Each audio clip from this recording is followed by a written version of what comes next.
Welcome back, everyone, to the HumanVerse Trilogy Talks. Today, we're exploring conditional love, narcissism, and the role of the universe's void. We are not in healing from trauma.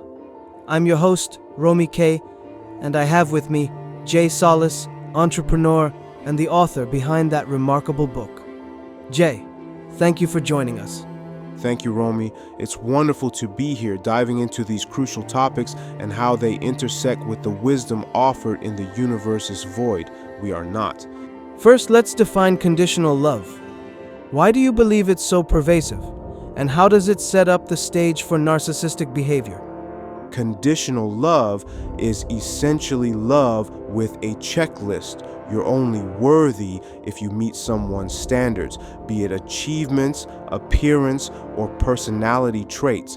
Because it often starts in childhood, people grow up tying self-worth to external achievements, which can breed narcissism if that external validation becomes their primary focus. It's where one's expectations are easily broken. As Kyle C. said, nobody has ever broken your heart. They have only broken your expectations.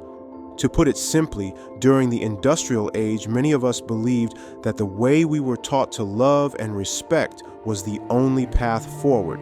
What we didn't realize was how deeply these patterns became ingrained as we grew.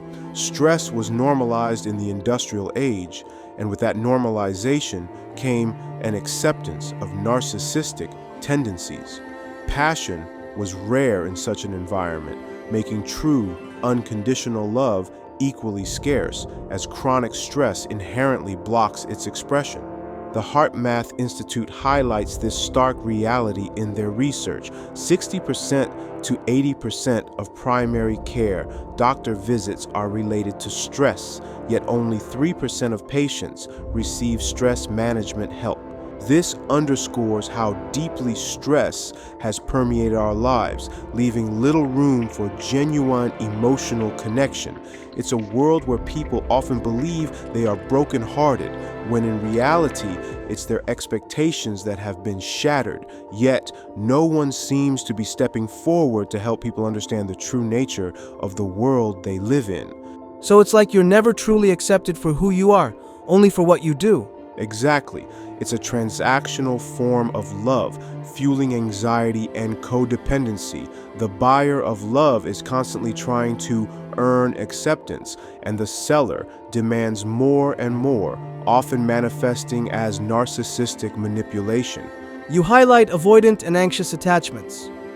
How do they contribute to narcissistic dynamics? Avoidance might become more self-focused, developing traits akin to narcissism. They push people away while wanting admiration. Anxious individuals often cling to relationships, unintentionally fueling the narcissist's ego out of a deep-seated fear of abandonment. This is where the trauma pack begins to expand, intensifying feelings of loneliness.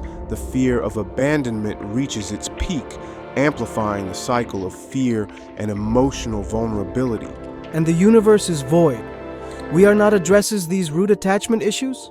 Yes, the book walks readers through exercises that unearth these subconscious patterns. By mapping out how you relate to others, you can begin to reprogram your attachment style and embrace unconditional regard for self and others. Beyond that, in the AI-driven era, creativity, which flourishes after clarity, will reach new heights. This is where individuals can discover transformative opportunities for both life and career.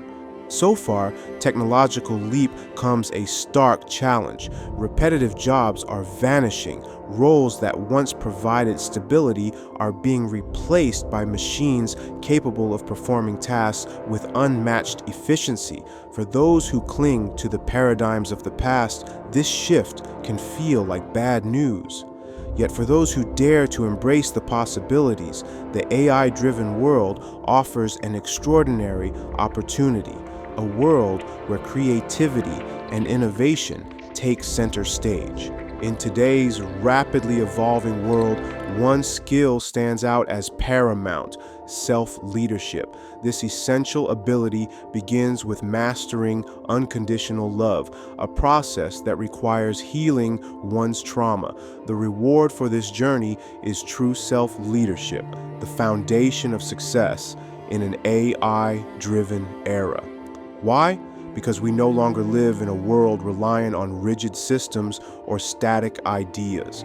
Instead, we inhabit a dynamic environment that values adaptability, vision, and growth.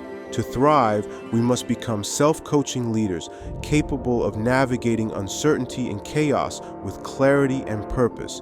The book's core mission is to elevate higher self-coaching, fostering a society equipped for self-healing and transformation.